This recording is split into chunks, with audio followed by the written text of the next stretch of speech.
everyone, and welcome back to another episode with MTG Josh. Today we will be looking at Elesh Norn Grand Cenobite. And don't worry, if this is not your favourite Praetor, I will be doing all of them from the new Phyrexia set. And yeah, you'll be able to see all of them after they've all come out. But I'm going to start with white.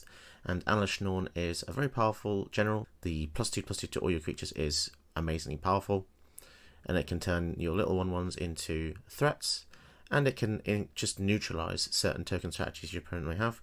So the general by itself, when she comes down, you can pretty much win the game on the spot. So to support a deck like this, I've gone with a lot of token strategy cards. So some of the best ones are God Eternal Ketra. Whenever you cast a creature spell, you get 4/4 with Vigilance. And obviously Elesh Norn out means that those are actually 6/6s with Vigilance. Really cool. Even stuff that doesn't even look that effective in your deck, because it's not a knight strategy, like History of Benalia is really cool. 3 mana, make a 2/2 twice, and then it gives you knights +2/+1. Things like this can really add up. So if you just think out of the box, how much value can a card give you? 3 mana card gives you 2/2/2 bodies, and on the third turn, they become 4/3, so that's a lot of power. And they have Vigilance as well, so they're good at attacking and blocking. Another really nice card is Wedding Announcement. So this card by itself, it can just make you on one every turn for 3 turns, and then it becomes an anthem. But if you do happen to be attacking, so if you are well into the mid to late game, you'll be drawing cards off this. So either way, this is really good early or late game. So stuff like this, coupled with effects like Mentor of the Meek to draw cards, can be really useful to push you forward into the later stages of the game. Don't forget, a deck like this, because it's a 7 mana commander, you want to have a few more lands than usual. So I've got 38, which is normally 1 or 2 more than usual, and obviously that's supported by all the mana rocks that you normally see, like Mindstone and Guardian Idol, and even Cold Steel Heart and stuff like Environmental Sciences. It's really nice just to give you a basic from your deck.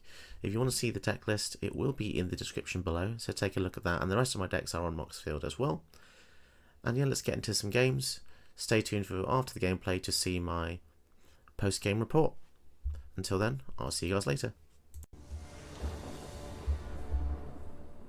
Okay, so I might have to talk a bit quieter than usual just because the baby is asleep, and apparently he has supersonic hearing and he can hear me through walls, doors, concrete, steel,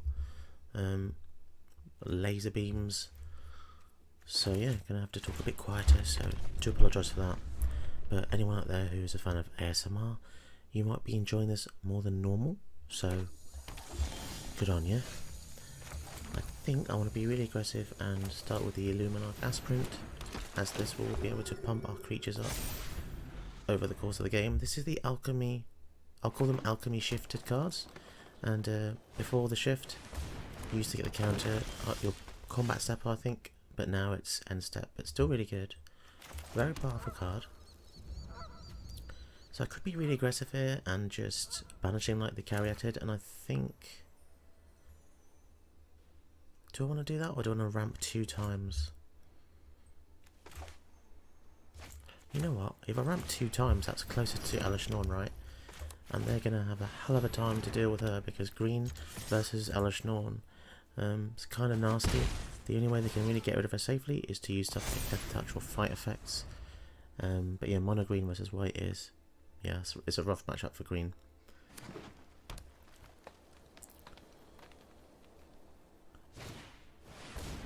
Here comes Yorvay. So now the Caryatid will be able to tap for 2 mana because they have a creature power 4 greater. So that is kind of annoying. And they're ramping up quite a bit here. So this could be a good time to banishing like the Yorvo, just because now this gets rid of 2 mana for them and a blocker, which is fantastic. And to have an artifact and an enchantment, which means the banishing slash here is absolutely superb. It kills a tapped creature and gives us a 2/2. Yeah, I'm not sure how the opponent is going to get past our amazing amazing luck actually so far. So Goreclaw says creature spells you cast with power 4 or greater cost 2 less to cast. So there's a mana dorky boy, and gives attacking creatures power 4 greater +1/+1 trample. Ooh, primal adversary. So when this comes in, They could have paid 2 to put that many counters on land and make the lands alive, but they chose to kill my aspirant, which is fine. So here I think we're just going to go for the Elesh Norn, and best of luck to the opponent. I'm not sure how they're going to get back from this, but Elesh Norn is an absolute naughty word. Insert naughty word here. Cultivate. Okay. So as I said in the opening video, the wedding announcement plus Elesh Norn is going to be great, because this is going to make 3/3s. If I didn't attack, that is. But if I attack with 2 or more, then I draw a card. So either way, it's going to be decent here. Old Growth Troll. So that's actually a 2/2. Oh my goodness. 2 fantastic cards in a row there. So we might as well just get them both out there. And since 8 mana Ugin isn't in the format anymore, it's pretty much safe for us to assume the Queen doesn't have a way to get back from this. Drawing a Glass Casket is fantastic too, because this will be able to get rid of any kind of blockers they may have. And yeah, that was just absolutely brutal. But there you go. Power of Praetor. Okay, so we're facing against an Illuna, and it could be the combo deck. Chances are high. Starting hand is not too bad. If we get a land, this could be good. As I'm recording this on a Saturday, there's a lot more people playing, so what that means is there's a lot more variance in the decks that I'm facing, which is quite nice. The issue is getting to play on a Saturday in the first place, because I'm quite busy.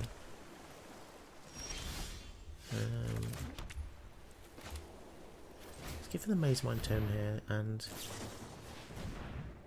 that scared me. I thought they were going to counter it, but they didn't. So let's scry in hopes of getting a land. No land on top, so we could be a bit buggered here. I'm going to put a stop in my upkeep to see if we can get another land. I'm pretty sure this is the combo deck, because I haven't seen any creatures so far, and it looks to be very spell heavy because the deck features Arcane Infusion. So yeah, we could just straight up lose to combo, which is fine. And we draw here. Come on, land. Okay, we get a land. It's not over yet. Let's get another land with the Restoration of Aganda. This gives us a basic plains to the hand. So, if you don't know the deck, basically they want to use instants and sorceries or whatever to create creature tokens. There aren't any creatures in the deck. The only permanent in the deck is Omniscience. They mutate onto the creature token that they've created, and then they get an Omniscience into play. As long as it's within the first half of the deck, like 50 to 70 cards, they should be fine. It would be funny if Omniscience was the final card, because what happens is Ghidorah exiles the cards, you see. Okay, so what should we discard? If we discard a plains, then we get it back into play, which is pretty good. Now, if we do resolve Elesh Norn, it could be nice, because what that means is they can't play token creatures because they'll instantly die, but they do have counter magic potentially in the deck. Let's go for the Basri's Lieutenant then. And put a counter on him. He does have protection from multicoloured. Okay, built a multiverse, so against this kind of deck, the only scary thing you need to look out for is creature tokens. As soon as you see a creature token, you need to kill it immediately, and if you don't, then you probably will lose the game. But yeah, it's kind of fun facing it in some ways, because you know what they're going to do. So basically, as soon as you see them with the combo, you can leave the game concede, because, you know, it's kind of hard to beat someone with Omniscience, but we're going to give it a shot. It's not impossible. I have beaten people with Omniscience type before, but as you can imagine, it's very difficult. If you don't know what Omniscience is, it's an enchantment which normally costs 10, 11 mana, I think, and it says you don't have to pay mana to cast spells. So it's basically magical Christmas village. And I think I will scry actually, just to see if we can get another land or a bit of interaction on top. Land is great. Remember, we're trying to head towards Elesh Norn here.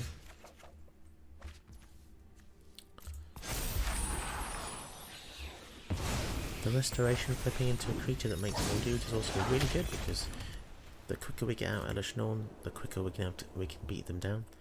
The issue is getting to a point where we're lethal, because they will take as much damage as it takes. And 6 mana open. I'm going to pass the turn here. Flashback, so they're looking for more spells. But again, unless they flash or cast an instant strike that makes a token end of our turn, it's going to be tricky for them to get a token and mutate in the same turn, because that's going to be quite expensive, because this costs 6 just by itself. There is a land, I think, a green land that comes in and makes a little it makes a little 0/1 plant. That's probably the best land in their deck, because they can do that on turn 6 or turn 7 and then basically win the game. Iteration, so looks like they still haven't got the correct pieces. The Prismari command is sort of annoying because it can also kill our Maze, Mind Tome or Shadow Spear, but to be honest, life gain, I'm not really sure how useful that is anyway, and the Tome is going to go EOT either way. So this is probably going to be used to give them treasures, because the treasures just give them more actions per turn to do. Hour of Devastation will kill all of our dudes, so let's see if we can draw any kind of protection spell here.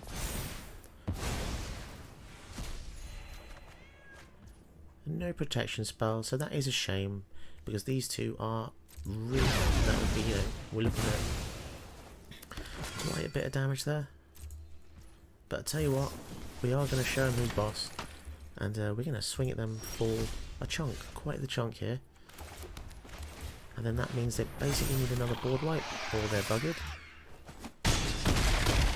But the board wipes in these colours don't normally just say destroy.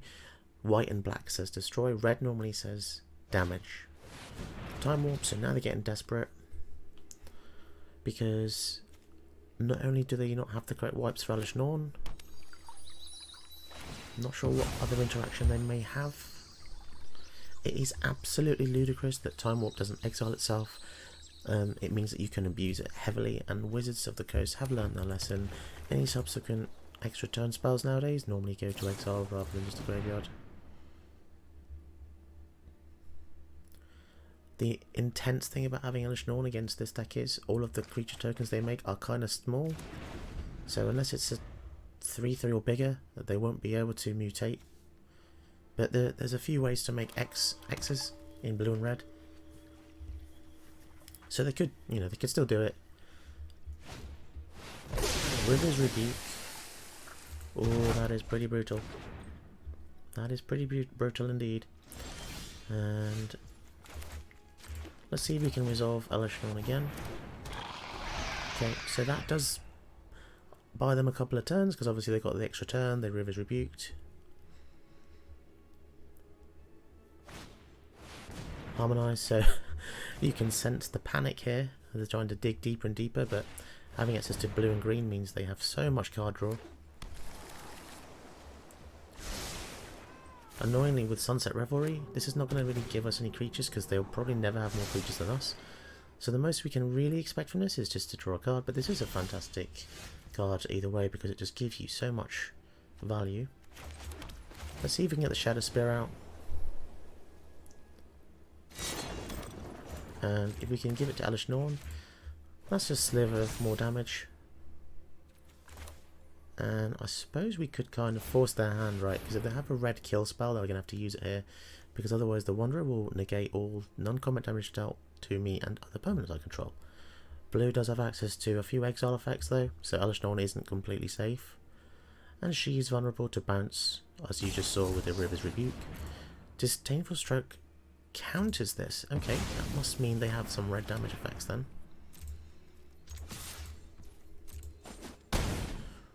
Down to 6, and because this is a sorcery, I think I'm going to do this now just to draw a card. Sanctify, I'm not sure how useful this is going to be. We'll have to see what they get. This does kill the Omniscience, which is pretty decent, but it might be too late by that point.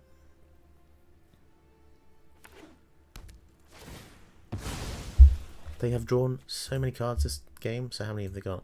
Harmonize gave them 3. Valakut gave them X. Iteration gave them 2 to 3. Behold gave them 2. Emergent Sequence gives them a 2/2. But it is tapped. And it's a... Oh, okay, so now they can potentially use Ghidorah. Oh, so they got super lucky there. So let's see where the Omniscience is. Interesting, they made it 1/1. Okay, so yeah, here comes on the Omniscience. So there could be a number of things going on here. Infinite turns or something silly like that. Electrolyze. So that's, you can see why they counted our guy. So what? So they don't have to spend any mana now to cast spells. Okay. Let's see. Let's see if they hold priority when we cast a spell. So it is holding priority, so what that means is there is some kind of action they can perform. Exclude. Okay, so free counter and they draw a card, so they basically just cycled the hand there. Let's try and attack in, see what happens.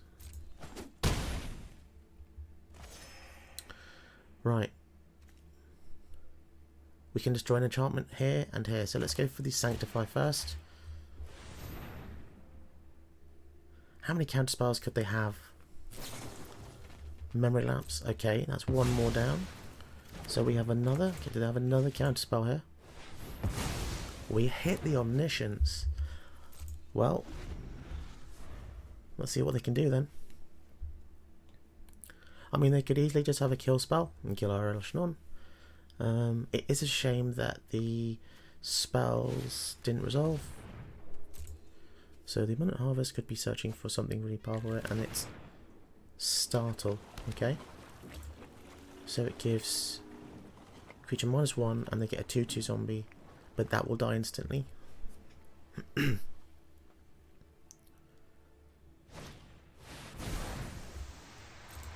Okay, so they're going to get more mana.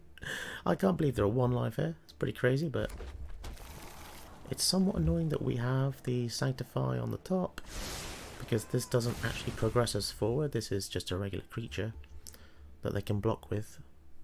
And because they know exactly what we have on the field and what's to come, they have a humongous advantage here. But the fact that the Omniscience is gone, that's kind of like their main win con.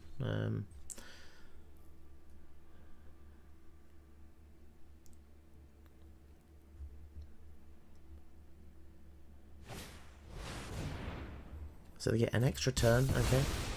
So it's just an extra turns deck. Sure thing. They've got unknown quantities in hand. Drawing 4. Okay, that's pretty horrendous. Well, here's the funny thing. They only have 10 cards left in their deck.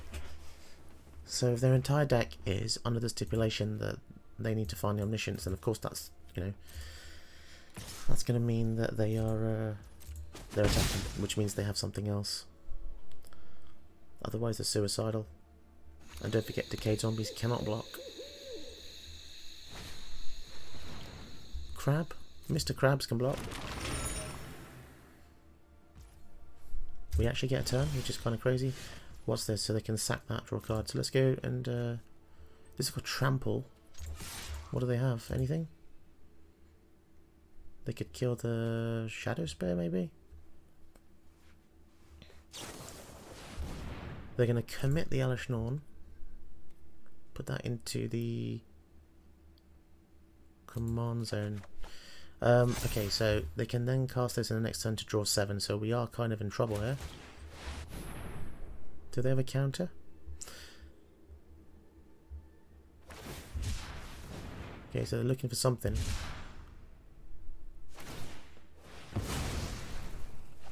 So they need a Pact of Negation at this point, okay?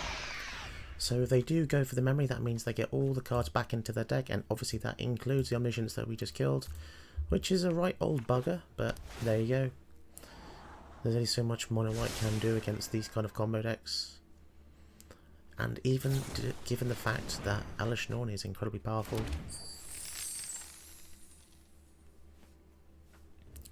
But I hope you've enjoyed this game. I don't think I'm going to be able to win it now, even though at 1, Mizzix's Mastery. So you're about to see the raw power of Mizzix's Mastery. They're going to cast every single spell in their graveyard. And yeah, I'm pretty sure we're screwed now. Everything that's an instant sorcery. Now, here's the interesting thing. They've only got 5 cards in their deck.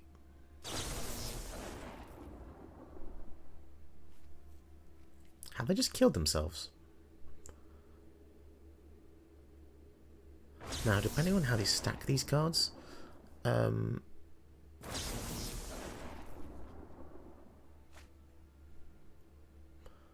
well, this is very interesting. Kind of confused. Don't they just...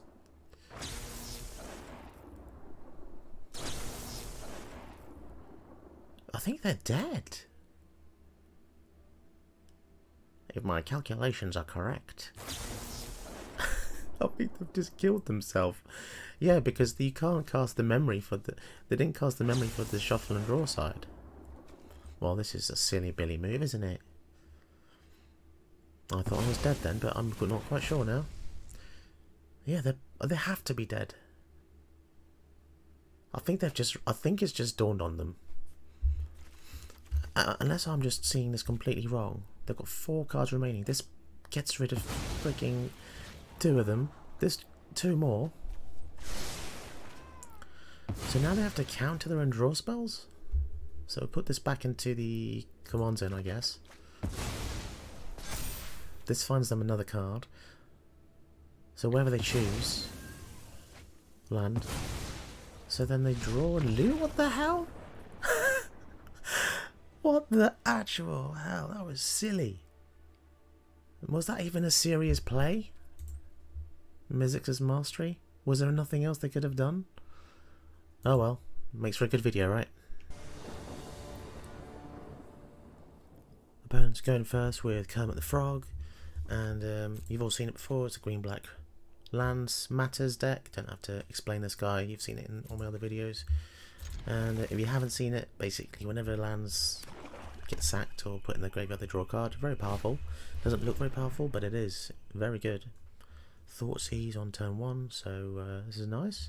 They're going to probably get rid of the Eye of Vecna because that gives us the most card advantage. But they get rid of Skyclave Apparition. Okay, fair enough. They've obviously got something in their hand they really want to keep. And that makes sense if they want to protect it. But I'm happy because Eye of Vecna gives me some cards. Lovely, lovely cards. And we all know cards are great. And the Eye of Vecna plus the Cosmos Elixir is... chef's kiss. Beautiful. Now, Elesh Norn isn't very good against this type of deck because it's basically like mid-range combo-y style. And you know what, I will pay because I've got nothing else better to do. So I probably won't pay next turn because I'm probably going to go for the Cosmos Elixir if it's still in the hand, or we'll see. They're going to Harrow, okay. So if they do go for the Gidrock monster in their turn, we will just cast the Wanderer and she'll slice the Froggy in half. And that'll be very nice, that should buy us a bit of time. So I kind of want them to go for the Frog. Get Mr. Frog out. And let's see what happens next. Binding of the Old Frogs. That's kind of annoying. Okay, fine. We will get card advantage in the Cosmos Elixir in that case. And Misty? It's a doggy. Do we want the doggy? It's not that exciting this late in the game. Especially when you consider we already have land getter, land, and land ramp. It's a bit too landy. So come on, play Gidrock monster. You know you want to. Oh, for goodness sake, just play the flipping frog already. Get the frog out. Oh, the Crawling Baron is going to be annoying. Inquisition, goodness me, this is pretty tryhardy. Inquisition and Thoughtseize in the first, what, 7 cards? They can only get one of these 3 pieces. So the Wanderer is kind of useless because the Crawling Barons, and they've got Hive of the Eye Torrent. So maybe we go for the Cub Warden here just to keep our life total. You know, keep it good. Ooh, War Leader, that could be nice, depending if they have a board wipe or not. So now they'll probably get really hesitant at casting the Gitrog monster, because they can see we have the Wanderer. But god damn, Inquisition and Thoughtseize. Come on now. Come on now. We're trying to have fun here, guys.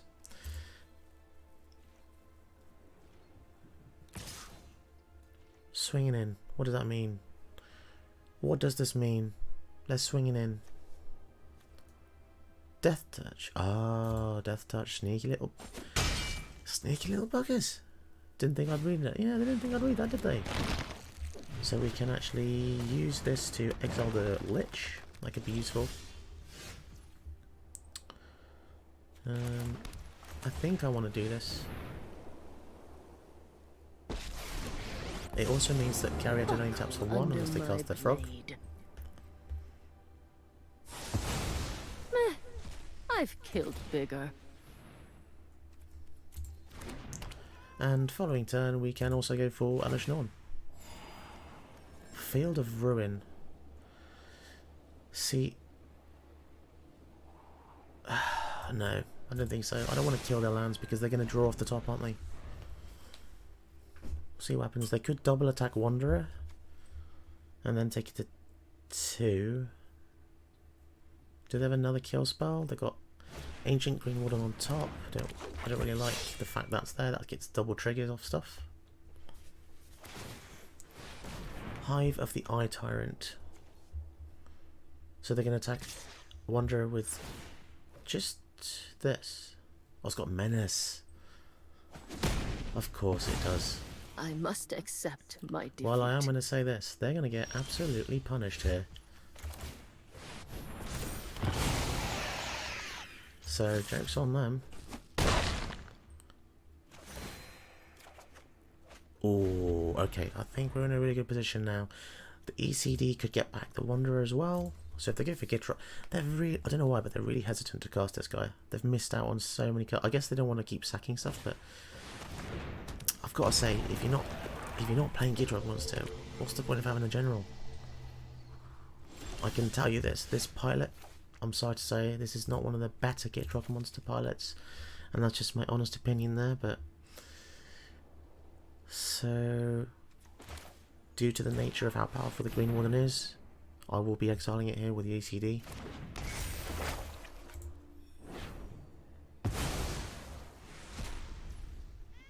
And let's go for the Sciences. There's no need to go for the Shadow Spear just yet. We don't need to show them this because also it has Trample. So don't forget that Trample is a combat trick that you don't need to reveal until it's effective. So what I mean by that is, if you play the Shadow Spear out now, they will play around it. They will play around the fact that you're going to have Trample. But if they don't know you have it, you can basically get a surprise victory from it. Because let's say right now they could play 2 blockers, correct? And they'll be able to block both of these, taking no damage. But because, let's say we had the Shadow Spear out and Trample, the combat maths is completely different now.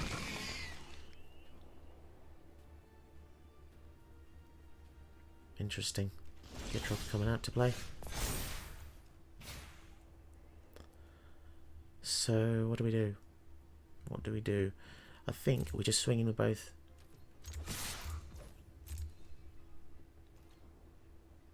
They have to block, yeah, they have to. Do they have any combat tricks? No tricks.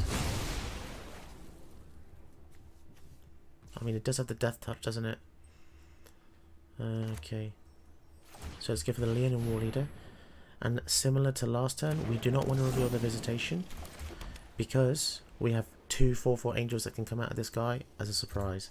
If we played this here, they would be able to react to this. We don't want them to. A lot of one-on-one magic is about the art of surprise. So this is where it gets interesting. They can play Gitrog monster and block one thing with Death Touch, but they don't know we have Trample. So yeah. Luckily for us, we had it a couple of ways there, but they didn't know that. Pretty cool. For us, that is.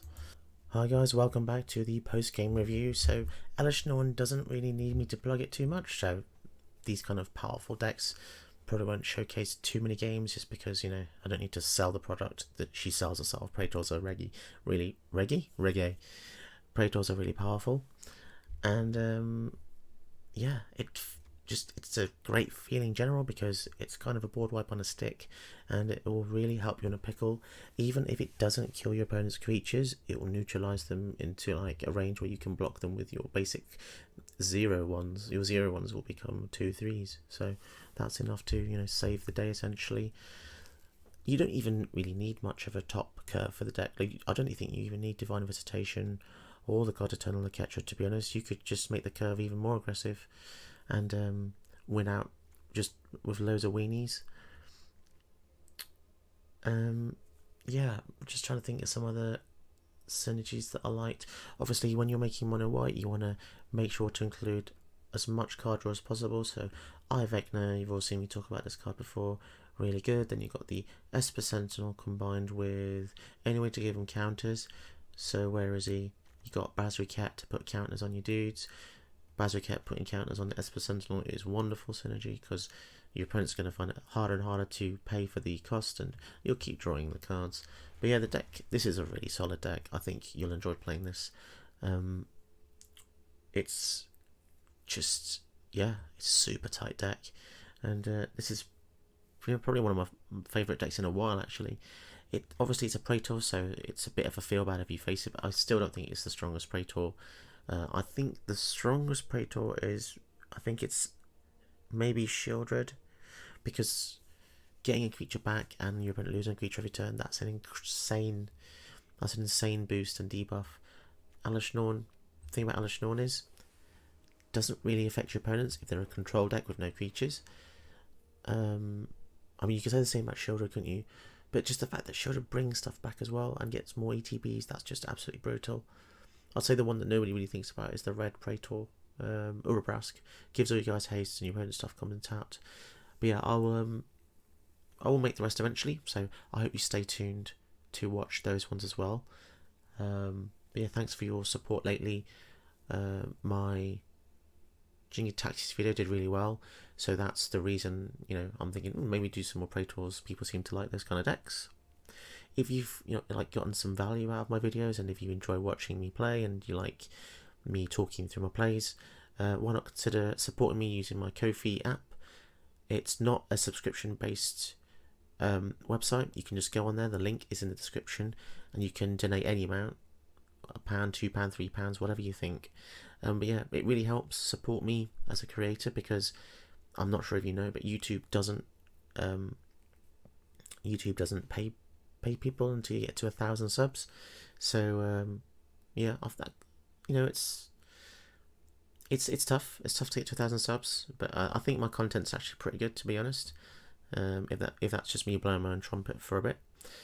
But yeah, that's enough of me shilling my own stuff. Take a look at the app if you want to, or the website if you want to, but you don't have to at the same time.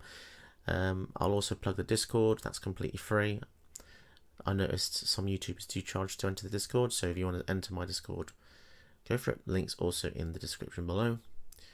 There's a lot of fun people in there, and we talk about all sorts of stuff. So yeah, hopefully I'll see you for the next videos. Stay tuned, and maybe you'll like all the Praetor videos and whatever videos may be coming up in between those. So thanks for sticking with me in the video this far. I know I've done a bit of a ramble, but until next time, I hope you guys do really well, and I'll see you all later. Bye.